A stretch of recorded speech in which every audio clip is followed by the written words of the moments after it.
반갑습니다. 청춘부동산입니다. 불과 한두 달 전에 중견 건설사들 3곳이 무너졌다라는 영상을 올렸었는데 오늘 또 삼부토건이 법정 관리에 들어갔다는 소식을 전해드립니다. 앞으로 이렇게 위험한 건설사들이 있고요. 또 이걸로 인해 가지고 금융기관도 지금 문제가 되고 있습니다. 대한민국이 양극화가 되었듯이 건설사와 부동산도 양극화가 될 거고요.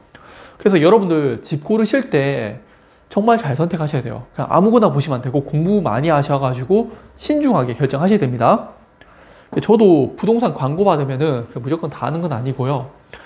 일단 사전 조사한 다음에 요거는 광고를 좀 해도 괜찮겠다 싶은 것만 골라서 해요.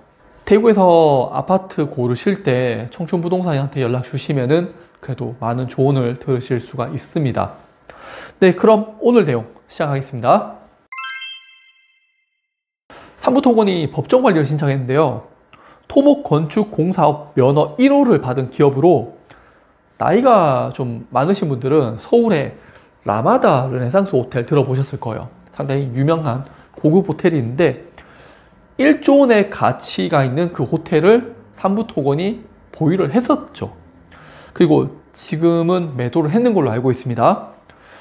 또 대주주도 삼부토건의 지분들을 웬만큼 다 매각했는 걸로 알고 있어요. 결국에는 이렇게 껍데기만 남았는 건데 이번에 법정 관리로 인해서 좀 이렇게 회사는 좀 쉽지 않을 걸로 생각됩니다. 부도 위험성에 대해서 계속 이야기가 나왔었고 실적 보면요 확실하게 예상을 해볼 수가 있었죠. 부채 비율을 보면은 2024년 3분기에 838%를 기록합니다. 그런데 2021년에는 122%의 부채 비율로 아주 낮았었죠.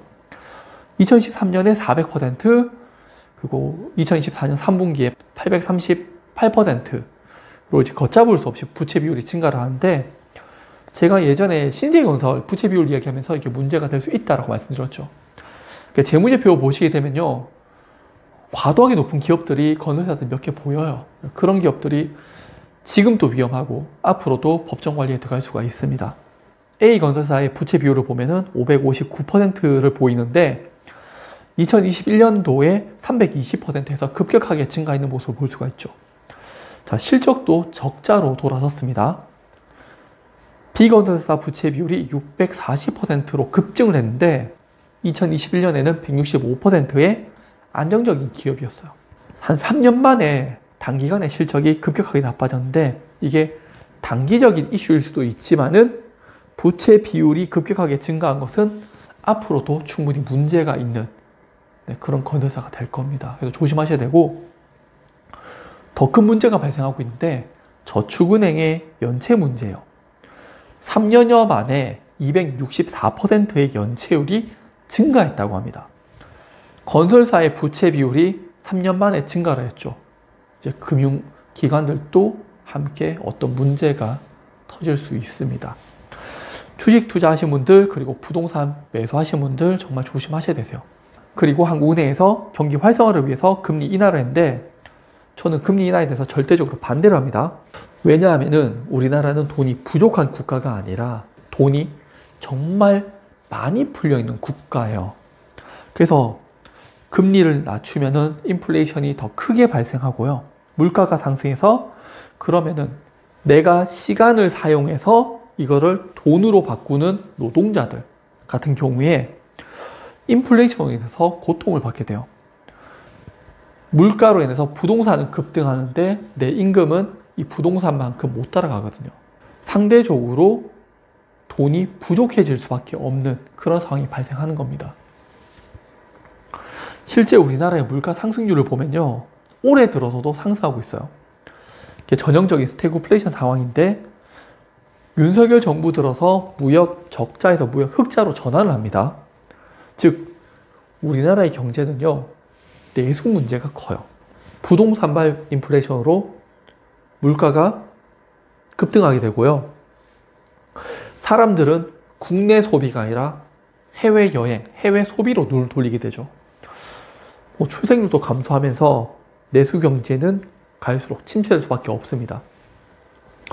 이걸 돈을 풀어서 뭐 경기를 활성화하겠다라는 게 아니라 금리를 인상해서 물가를 내려야 돼요. 그래서 사람들이 상대적으로 소득이 높아지는 그런 효과를 누리게 돼야 되는데 금리 인하를 계속하면서 우리나라는 남이 형태를 띠는 거죠. GDP 대비 가계부채를 보면은 최근 들어서 감소하고 있죠. 제가 이것도 뭐 대부분 사람들이 잘못 알고 있는 내용이다라고 말씀을 드렸는데 뭐 오늘은 그 내용 넘어갈게요. 자, 사람들은 이 차트를 보면서 대출이 줄어들고 있다고 생각하겠지만은 분모인 대한민국의 GDP가 증가하고 있는 겁니다. 실제 소비자 신용을 보면은 계속 증가를 해요. 즉 개인들의 대출 증가율보다 GDP가 더 빨리 증가를 하고 있다는 거고, 앞서 봤던 GDP 대비 가계부채가 줄어들고 있다라고 나왔지만은 실제 소비자 신용은 증가를 하고 있고요. 미국의 금리가 오른 상황에서 대출이 계속 증가를 하고 있다고 보셔야 돼요. 금리가 오르면은 사람들은 대출 상환을 해야 되는데 이상하게 우리나라는 지금 대출도 계속 늘어나고 있거든요. 근데 여기서 금리 인하를 해서 돈을 더 푼다? 그러면은 이런 부채가 더 증가할 수밖에 없는 거예요. 건설사들도 앞에서 그런 부채 비율이 너무나도 급증을 하니까 법정 관리에 들어가잖아요. 개인들도 상당히 위험한 수준입니다. 이 자료는 소비자 지출이에요. 내수 경제가 안 좋아서 돈을 풀어야 된다고 하는데 25만 원씩 뭐 상품권 지급하자 뭐 그런 얘기 나오잖아요. 근데 소비자 지출은요 2024년 4분기에 사상 최대를 기록합니다.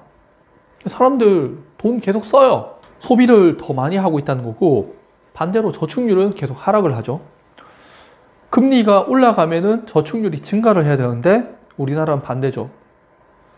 저축률이 하락하고 있죠. 저는 이거 부동산 때문이라고 봅니다. 그래서 이게 부동산 빨리 해결해야 된다고 봐요. 대한민국이 부동산에 너무 얽매여 있어요. 그래서 소비가 계속 둔화되고 정부에서는 돈을 풀자고 하는 거죠. 자, 정리하자면요. 제가 늘 이야기합니다. 부동산 상당히 위험해요. 앞으로도 계속 터질 겁니다. 그런데 정부에서는 부동산을 살리기 위해서 돈을 계속 풀어요. 그래서 저는 부동산이 오릅니다라고 이야기를 드리는 거예요. 하지만 이게 양극화로 오를 거예요. 그래서 특정 지역 위주로 많이 오르게 되고요. 부동산 매수하실 때 공부 많이 하셔야 되고 신중하게 선택하셔야 돼요. 그러니까 오를 때는 특정 지역만 오르게 되고 떨어질 때는 함께 떨어질 거예요. 그래서 그게 상당히 위험합니다. 그래서 아무거나 사시면은 나중에 문제 생기기 딱 좋은 상황이에요. 네, 그럼 오늘 영상 또 봐주셔서 감사합니다.